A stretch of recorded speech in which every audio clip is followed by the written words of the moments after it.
सध्या जिल्हा परिषद आणि पंचायत समिती निवडणुकीची प्रक्रिया सुरू आहे. हातकणंगले तालुक्यामध्ये जिल्हा परिषदेचे 11 तर पंचायत समितीचे 22 मतदारसंघ आहेत.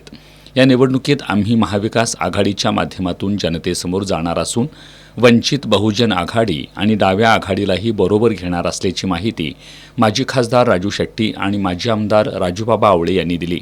धनशक्ती विरुद्ध जनशक्ती असा आमचा संघर्ष आहे.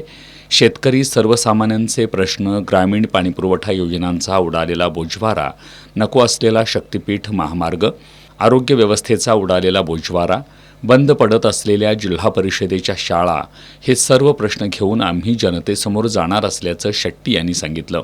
जागा वाटप जवळपास निश्चित असून 2 दिवसात उमेदवारी जाहीर होईल असंही यावेळी सांगण्यात आलं.